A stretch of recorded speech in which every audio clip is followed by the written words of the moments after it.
sekarang ini banyak sekali orang menjadi korban KUHP Orde Baru. Lihat misalnya rombongannya kelompoknya Roy Suryo dan segala macam, itu kan korban KUHP Orde Baru. Paripurna yang tadinya ada agenda pengesahan KUHP. Wallahu alam bisawab, apakah nanti akan ada pengesahan atau enggak, itu keputusan yang bukan di kita, ya. Dan kita tunggu saja, kalau ada pengesahan ya kami siap saja.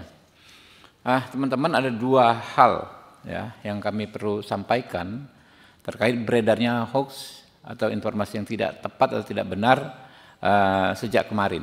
Yang pertama adalah terkait tuduhan bahwa Komisi 3 DPR RI mencatut nama sejumlah LSM ya dalam pembahasan KUHP.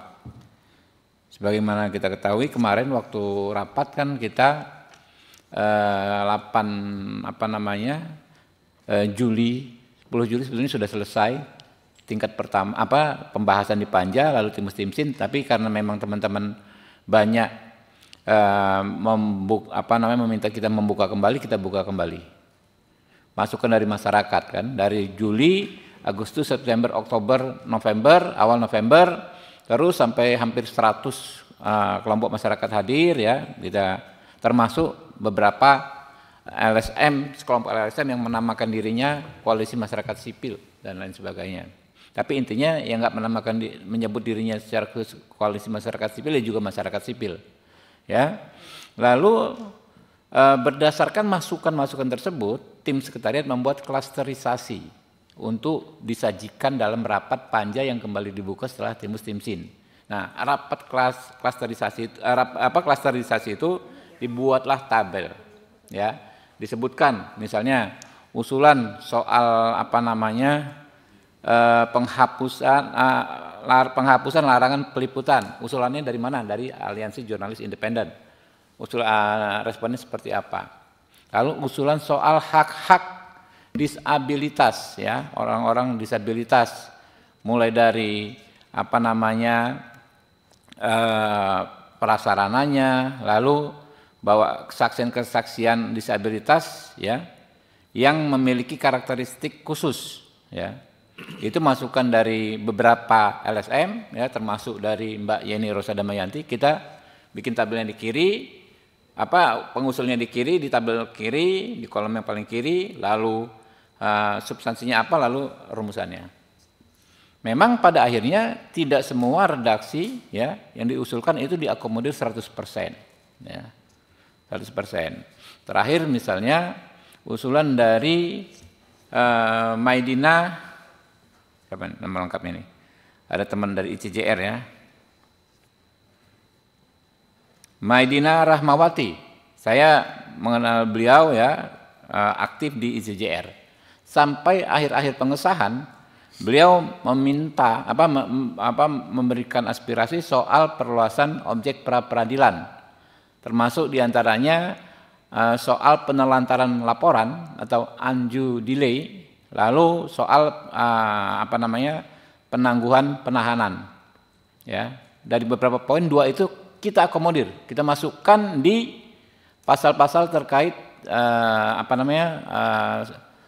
objek pra-peradilan. Begitu juga masukan dari Universitas Indonesia yang disampaikan oleh sahabat saya, rekan Taufik Basari ya. Beliau mengajar di Universitas Indonesia, kirim surat yang ada pakai kop UI, diantaranya soal larangan terjadi penyiksaan dan intimidasi dalam dalam pemeriksaan. Itu kita masukkan ya. Tapi prinsipnya ya 100% lah ya, mungkin 99,9% KUHP baru ini merupakan masukan dari masyarakat sipil ya. Terutama adalah penguatan peran advokat dan hak tersangka sebagai mekanisme untuk mengontrol agar aparat penegak hukum tidak melakukan kesewenang-wenangan ya. Jadi itu yang soal soal pencatutan ya. Nah, kemudian ada ini beredar nih ya, semacam poster di media sosial yang isinya tidak benar ya. Disebutkan ya, kalau RKUHP disahkan, polisi jadi bisa lakukan ini ke kamu tanpa izin hakim. Ini tidak benar sama sekali. Pertama, diam-diam menyadap, merekam dan mengutak-atik komunikasi ya. Kedua, membekukan sepihak tabungan dan semua jejak online. 3, mengambil HP, laptop dan data ya tanpa izin hakim ya. Keempat, menangkap, melarang meninggalkan tempat, menggeledah, bahkan melakukan penahanan tanpa konfirmasi tindak pidana. Ini hoax, benar hoax ya. Yang benar adalah ini kami bikin klarifikasinya, kami sebarkan juga ke teman-teman nanti ya, yang versi WA-nya ya. Bahwa yang pertama ya, menurut pasal 135 ayat 2 KUHP baru ya, soal penyadapan akan diatur secara khusus di undang-undang yang mengatur penyadapan yang baru akan dibahas setelah pengesahan KUHP baru. Jadi belum ada penyadapan itu, memang ada hak upaya paksa penyadapan, tapi pelaksanaan dan pengaturannya akan diatur dengan undang-undang tersendiri soal penyadapan yang akan dibahas kalau KUHP-nya disahkan.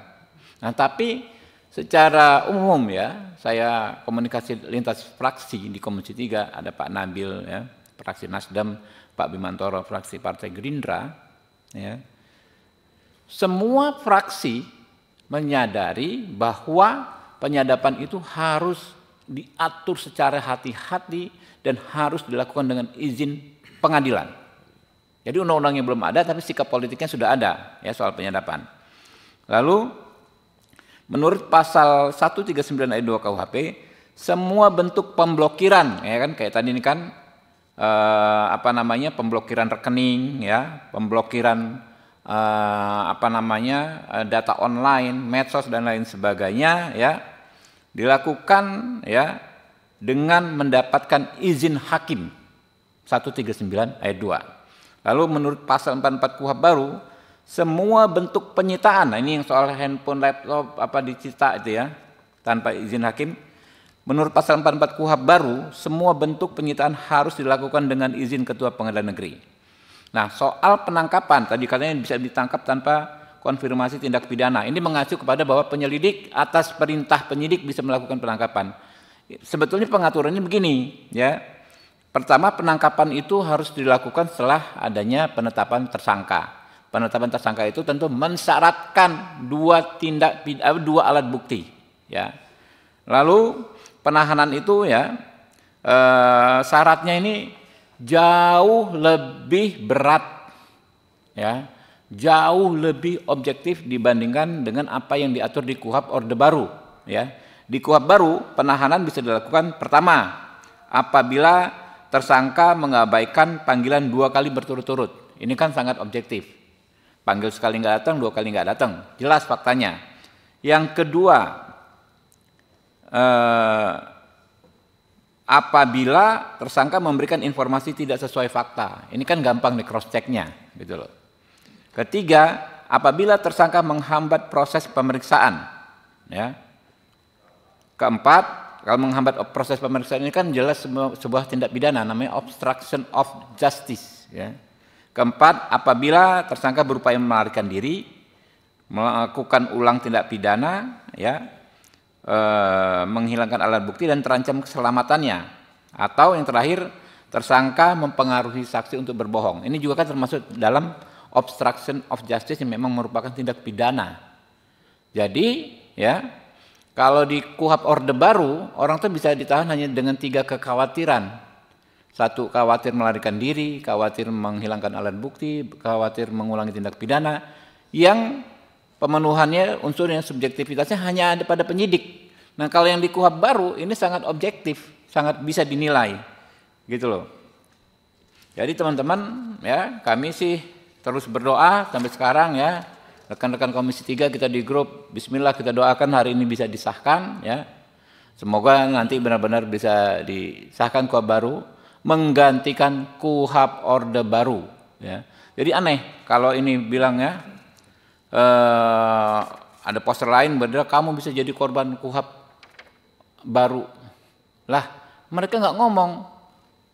Sekarang ini banyak sekali orang menjadi korban KUHP Orde Baru. Lihat misalnya rombongannya kelompoknya Roy Suryo dan segala macam. Itu kan korban KUHP Orde Baru. Kenapa? Ya. Kalau menurut standar KUHP baru, Roy Suryo CS ini penanganan kasusnya bisa dengan restoratif justice. Tapi di KUHP Orde Baru itu nggak diatur. Gitu loh. Kalau menurut KUHP baru ya terhadap Roy Suryo dan kawan-kawan itu sangat sulit untuk dikenakan penahanan karena syaratnya sangat objektif. Hampir nggak mungkin ditahan, orang-orangnya jelas semua, nggak lari dan lain sebagainya. Tapi kalau menurut KUHP Orde Baru ada peluang dia ditahan sewenang-wenang. Pak Roy Suryo dan kawan-kawan ini. Jadi yang darurat itu adalah bagaimana kita mencabut KUHP Orde Baru. Yang emergensi panggilan darurat itu bagaimana segera menghentikan KUHP Orde Baru. Sudah terlalu banyak korban KUHP Orde Baru ini, ya. Mulai dulu kemarin Pak Egy Sujana dan lain sebagainya, itu kan korban KUHP Orde Baru. Ya, kita terus ikhtiar ya teman-teman agar memang nanti bisa segera disahkan. Mungkin ada 3 pertanyaan aja ya. Bentar lagi 10 menit lagi kita mulai misalnya. Ya. Download Tribun X sekarang. Menghadirkan lokal menjadi Indonesia.